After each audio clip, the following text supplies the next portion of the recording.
Защо банката не ме харесва толкова, колкото харесва моя съсед, който е на трудов договор и получава 3000 евро заплата. Банките гледат, примерно, дали кредитополучателя е залагал в сайтове за залози, т.е. дали е вкарвал пари. Да, ние сме безплатни за нашите клиенти, наистина е така. За еврото нищо не казахме. Това също е важно. Промениха ли се условията след 1 януари? Моята любима дума – далавера. На всички българи. След корупция, когато не участват в нея. То е много тънко, тук сега ще обясня защо, защото аз не мога да го кажа, защото в тия хора работя на всеки ден. Не, това не го качвате. Какво ще ви обясня защо?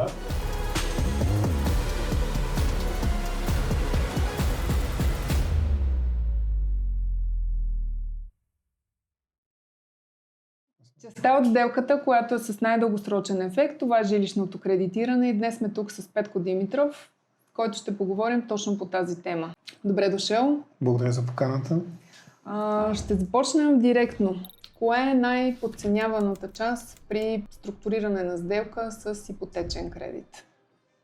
Има няколко неща, за които клиентите трябва да внимават и на първо четене е това дали наистина имат нужда от този кредит.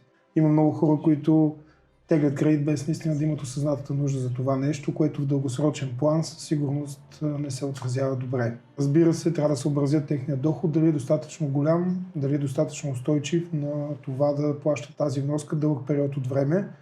Както ти започна, всъщност това е дългосрочен ангажимент, който трябва така доста предвидливо хората да се настроят към него, да подходят към него. Така че мога да откроя дохода, да бъде достатъчно устойчив, да имате ясна представа защо им трябва кредит и как ще го връщат. Има ли буфер според тебе? Трябва ли хората да имат буфер, когато влизат в кредитиране?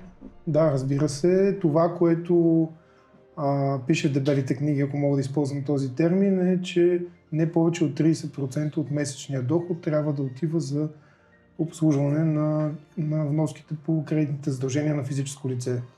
Или иначе казано, ако наш зрител получава доход от 5000 евро, не трябва да дава повече от 1500 евро за своите кредити на месечна база.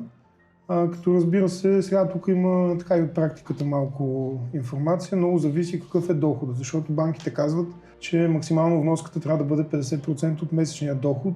Има хора с високи доходи, където 50% всъщност се явява една солидна сума, с която могат да живеят добре през целия месец.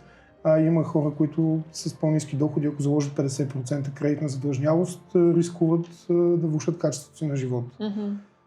Всъщност банката оценява първо човека и след това имота. Дай да поговорим за кредитния скор. Какво влияе най-много? Да, правилно ги раздели кредитополучател и имот. Всъщност това са двата основни момента в одобрението на един кредит. Що се отнася до одобрението на кредитополучателя, естествено първо и ключово са доходите, всъщност как се формират доходите на кредитополучателя, в кой сектор работи, дали е достатъчно устойчив сектора. Давам пример, да кажем, фармацията и IT сектора са предпочитаните сектори от банките последните години, тъй като и там динамиката е най-голяма. Най-високи доходи, най-много нови позиции. Сега истината е, че в последно време наблюдаваме малко затишие в IT сектора, но остава така предпочитан от банките. Разбира се, държавните служители, които банките харесват от доста години, знаете, това е известно. И разбира се, трябва да се види как е обслужил други кредитни задължения, които имал, бавил ли вноски по тях, имал ли е период на дълго необслужване на вноските. Това са неща, които банките гледат в така наречения кредитен скоринг.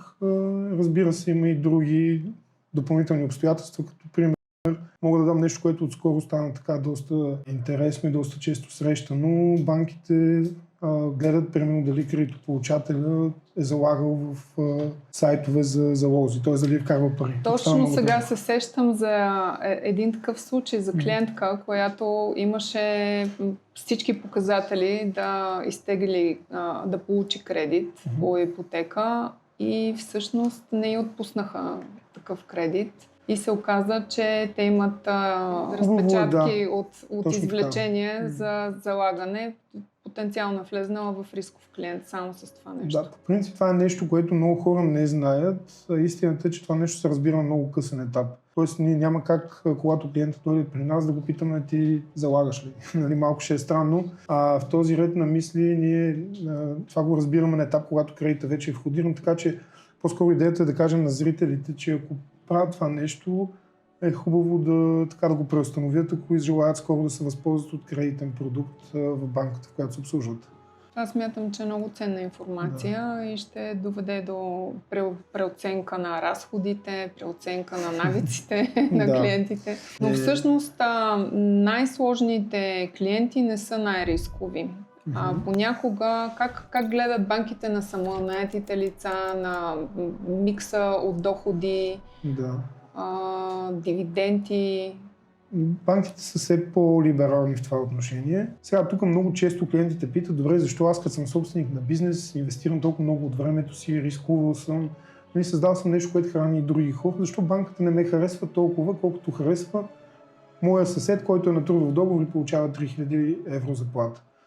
Истината е, че статистически, коментирали сме го с банките това нещо, защото и за мен беше интересно, статистически повечето влошени кредити са на хора, които са собственици на бизнес. Гледна точка на това, че те са склонни към по-рисково поведение, нали, самото това, че човек е рискувал, предприел е нещо, нали, да стартира свой бизнес, това издава, че той е малко по-рисков като поведение и чисто статистически, ако погледнем влошените кредитни портфели на банките в световен мащаб, не само в България, виждаме, че всъщност хората, които по-често влошават обслужването на кредити, са точно собствениците на бизнес.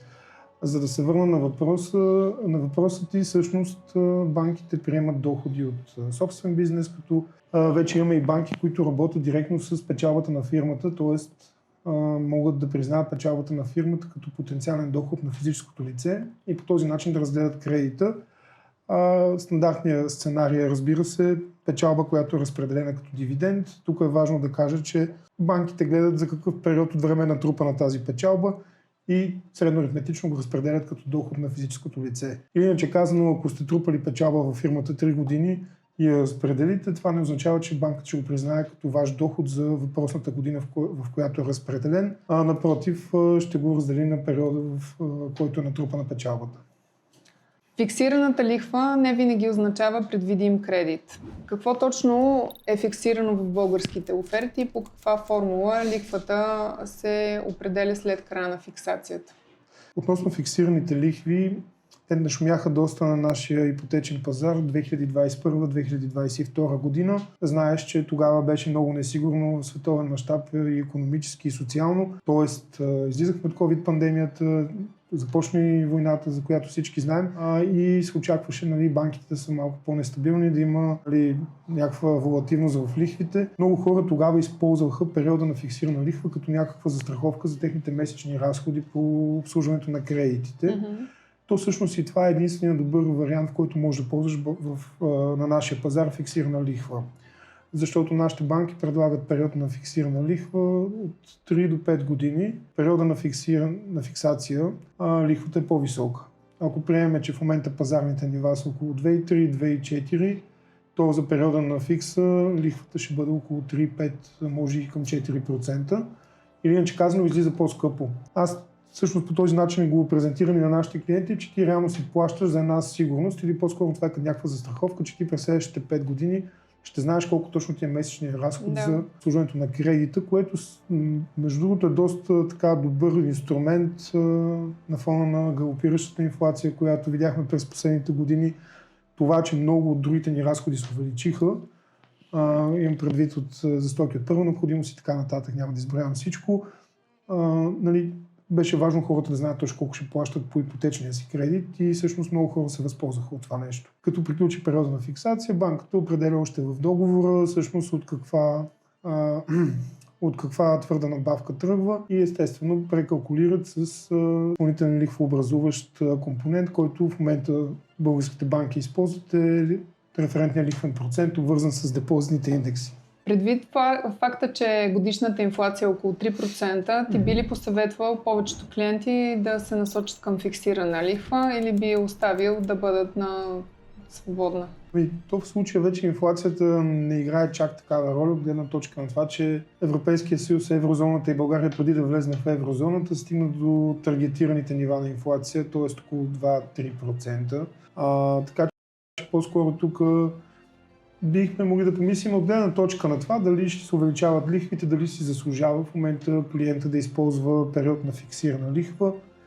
Не, според мен не си заслужава. И веднага ще кажа защо. Защото нашите банки лихва образуват с няколко години, ти знаеш, с индекси, които са обвързани с лихвите по депозитите на сектор домакинства, като истината е, че банките са много ликвидни, банките не са в период, в който ще стават атрактивни от към депозити, за да привличат повече ресурс. Напротив, имат много ресурси и се чудят как да го раздават. Да.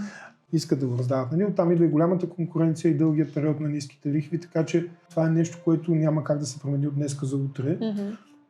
И в средносрочен, краткосрочен план не очакваме да има увеличение на лихвите за вече изтеглени кредити, а и за нови такива, така че по-скоро не съветвам в момента да се теглят кредити с фиксирана лихва, като пак казвам сега, ако кредите с фиксирана лихва за целия период, да, но ние в България нямаме такива. Това са кредити, които са с фиксирана лихва за 3 или 5 години, което според мен по-скоро ще ускъпи продукта и няма да играе в полза на потребителя. Добре, следващия въпрос е да поговорим за предсрочното погасяване. Как се променя кредита като цяло при по-голяма сума от предсрочно погасяване? Изискват ли банките документи за произход на средства? Разбира се. Такъв е закона. Такъв е закона. Да, със сигурност всяка банкова транзакция на 10 000 лева или 5 000 евро вече банките изискват такъв тип документ. По-скоро как би променило това кредита, има две опции. Едната опция е да му намали срока или вноската.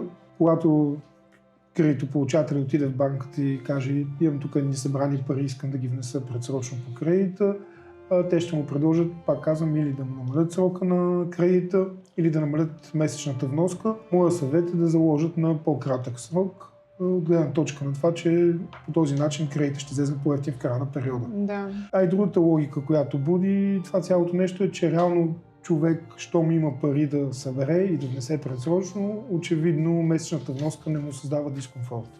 И няма смисъл да я намаля, защото по този начин няма да намали срока на кредита. Има ли случаи, които, примерно, предсрочното погасяване на кредит не е някакъв решаващ момент като крайна сума финансова? Винаги е решаващ.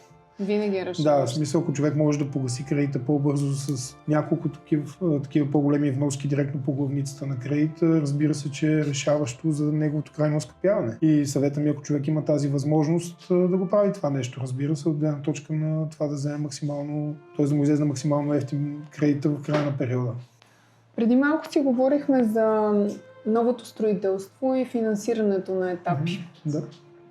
За щастие, ти казваш, че има все по-малко разпаднали се сделки. Тоест, това е новата ни реалност, в която се разглежда като сигурно самото финансиране. Тоест, банките си правят проучвания на инвеститорите по-сериозни и след като отпуснат такива кредити, се приема, че практически няма риск за самия клиент. Даже ако трябва да съм честен, по-скоро това, което си говорихме с тебе преди малко, че аз не съм чувал за такива случаи, в които, да кажем, наш клиент влиза в покупка на имот с кредит от Акт 14 и, да кажем, извъни след 5 години и ми казва, сградата не е завършена, какво правим? Не сме имали такъв случай до сега. Така че не смятам, че ние сме някакво изключение от общата картинка. По-скоро инвеститорите, строителите вече са така доста солидни. Това, което се стремят да постигнат е добър имидж, да строят максимално качествено, максимално коректни, да бъдат в сроковете, в цените, в абсолютно всичко, което касае крайния потребител и на абсолютно пазарен принцип да спечелят максимално много клиенти. Така че да, в общи линии мога да кажа, че със сигурност не е абсолютно безрисково, но е с абсолютно оправдан риск да влезеш в покупка на имот преди Акт 16. И самите банки Не случайно последните години станаха все по-либерални в това отношение. Да, ти спомена, имат списъци с доверени инвеститори и строители. Те се разширяват доста динамично. Нали, голяма част от компаниите, които са на нашия пазар в София, вече са в тези списъци. Така че нещата там изглеждат окей. В кои случаи банките изискват енергиен сертификат и как влияе това на оценката на имота? Ако сградата е введена в експлоатация след 2009 година, всъщност когато вече енергийният сертификат става задължителен, то продавача, инвеститора със сигурност ще трябва да го предостави. Но така или иначе, един от основните документи за получаване на удостоверение за завеждане в експлоатация или по-известно като Акт 16 е всъщност този енергиен сертификат, така че това не е проблем, повечето пъти сградите го имат. Сега всъщност какво носи това на нашите клиенти? В някои от банките получават отстъпки от лихвата, заради това, че сградата е с енергиен сертификат. Има и такива, които бих отказали финансиране, ако примерно сградата е нова, пък няма такъв енергиен сертификат, така че е важно. И тук естествено ме води въпроса до панелното строителство. Всъщност това отдалечава, защото панелите са точно в другата крайност на енергийния сертификат. Но това пък е много важно, защото пък много от клиентите се насочват към покупка на панелно жилище. Абсолютно така е. Истината е, че аз между другото си имам един мой анализ за цялата тази работа и то е следния. Вътрешната миграция, която е в нашата страна, т.е. от малките градове към София, голяма част от хората, когато дойдат в началото, прибягват към покупка на такъв тип строителство, защото истината е, че са малко по-евтини и са доста функционални тези имоти, панела. Да. А пък вече тези, които са по-дълго време в София, устроили се на по-хубава работа и така нататък, искат да повишат качеството на стандарта на живот, нали, се изместват към по-престижни, по-нови квартали и това си е така една вътрешна миграция, която аз си наблюдавам и си вярвам в нея. Сега естествено, пак казвам, това са изцяло мои разсъждения. Но истината е, че банките финансират панел. Даже има банки, в които може да получат процент на финансиране сходен с този за монолитно строителство. Така че работиме доста такива сделки и са абсолютно стандартни. Не, сега истината е, че има някои банки, които казват не повече от 70%. Тоест малко стеснява палитрата от възможности, но отново е абсолютно работимо. Тоест по-висока първоначална вноска за сметка. Да, но това е в някои банки. Ако клиентът много държите в банката Хикс, която примерно му казва, ще дам 70% от пазарната оценка, защото това е панелно строителство, тогава ще трябва да участва с повече лични пари. А всъщност да поговорим за това, че кредитите не са, идвайки при вас клиент, който идва за консултация, първо трябва да, според мен, да изтъкнем какви са ползите, защото много малко хора разбират какъв е смисъла на кредитния консултант и ми се струва адекватно точно в този момент да дигнем завесата на тази тема. Откъде идва плюса за крайния клиент, идвайки при вас на консултация? Ами, ако трябва да съм честен, плюсовете са много. Аз знам, че са много, тъй като и мога работим доста време. Така да ги откроя в няколко основни момента. Първо, идвайки при нас, клиента ще види офертите на всички банки, които са в сегмента на жилищното кредитиране. Тоест няма да му се налага сам да обикаля по банките, сега тук попаднал при някой служител, там не му е удобно да паркира, нали, някаква страшна така бюрокрация. Идвайки при нас в рамките на 48 часа той ще получи индивидуални оферти от всяка една банка, която предлага жилищни кредити. Това, което в последствие вече е много ценно като част от нашата услуга, че ние ще ги сравним напълно обективно. Т.е. ще му дадем плюсовете и минусите на всяка една от банките, на всяка една от офертите. Има ли нещо по процедурата, което е по-различно в някоя банка и би било примерно проблем за неговата сделка или нещо подобно. Т.е. той ще получи цялостен анализ на това как банките биха погледнали на неговата сделка. И вече когато избере банката, с която иска да работи, всъщност ние ще го съпроводим през целия процес. Ще бъдем с него до усвояването на кредита, всичко, което е необходимо. Да минем като процедури, т.е. комуникация с нотариус, с оценител, с брокерите, всички, които участват в една сделка. Всъщност ние координираме този процес до голяма степен. Разбира се, с помощта на нашите партньори брокерите. Да, но като цяло истината е, че най-ценното на нашата услуга е, че тя внася едно спокойствие по сделката, безплатна е за клиента и със сигурност дългосрочен план му спестява и пари. освен това спокойствие и време, което ще спести по време на сделката. Мога да кажа в няколко думи. Печели време, т.е. не се разхожда по всички банки абсолютно сам. Печели прозрачно, всичките оферти ги получава в екселска таблица. Правите една разбивка кое перо какво значи, какво се дължи. Естествено, нотариуса се включва в това, допълнителните такси, които трябва да се платят. Откъде идва вашата печалба? Всеки пита защо е безплатна услугата, пък всъщност вие всички работим за пари. Да, ние сме безплатни за нашите клиенти, наистина е така. Реално получаваме нашето възнаграждение от нашите партньори, търговските банки. Те ни плащат реално за добавената стойност, която имаме към процеса. Или иначе казано, срещаме клиентите в нашия офис, познаваме добре условията на всички банки, консултираме ги и в банките вече даваме готови кредитни апликации, които те обработват доста по-бързо, доста по-лесно, което помага и на тях в оперативен план. Това е истината. Много хора се чуват това дали се отразява по някакъв начин на кредита. Не се отразява. Ако мога да направя някаква съпоставка, това е като брокерите на застрахователни продукти. Реално те си получават възнаграждението от самите застрахователни компании. Това е много хубаво като тема, да поговорим за застраховането и кога е препоръчително да има застраховане допълнително на имуществото, дали застраховки живот. Това е много важна тема и се пропуска. На имуществото е абсолютно задължителна. Ти знаеш, това е застраховка по обезпечението на кредита. Всяка една банка ще иска абсолютно задължително кредитополучателя да сключи такава застраховка. Застраховката живот вече е въпрос на избор от повечето банки. Истината е, че ние консултираме нашите клиенти да ползват този продукт.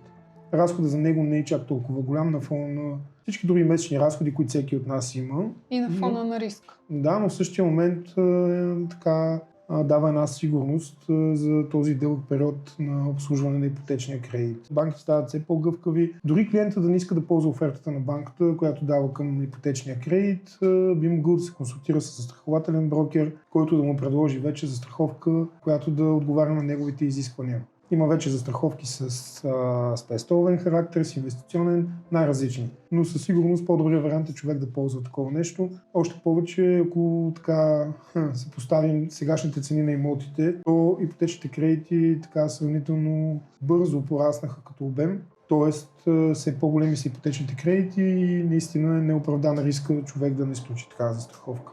Има ли въпрос, който не съм ти задала, пък смяташ, че е важен на хората, които ни гледат? Някаква тема, която не сме обхванали? За еврото нищо не казах. За еврото? Изпуснах ли го? Да, аз те прекъснах. Превалутирането, да. Тоест превалутирането на вече отпуснатите кредити. Да, и как се лихвообразуват новите, примерно. Това също е важно. Промениха ли се условията след 1 януари? Сега относно превалутирането нямаме никаква изненада.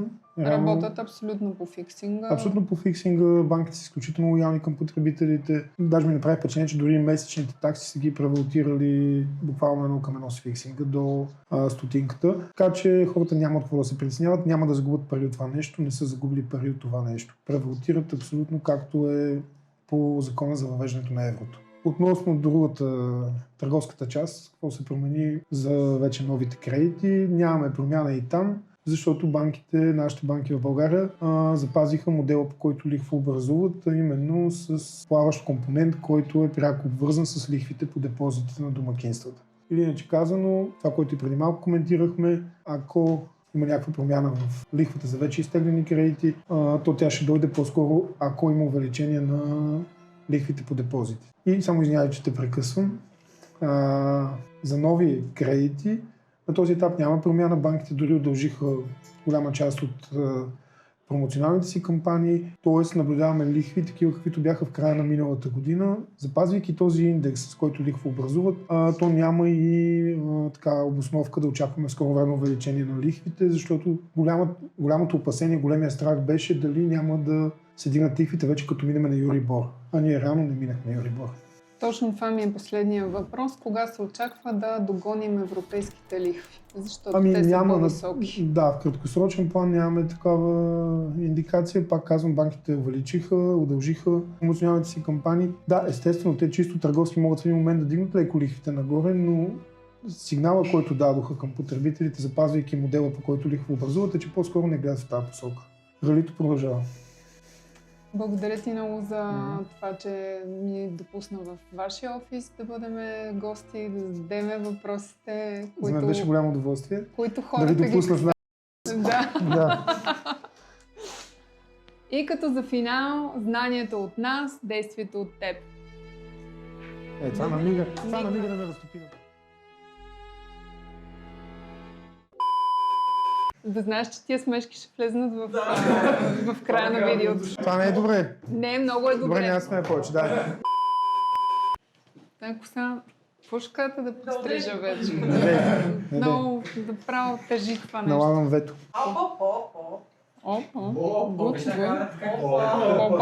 В кои случаи банките...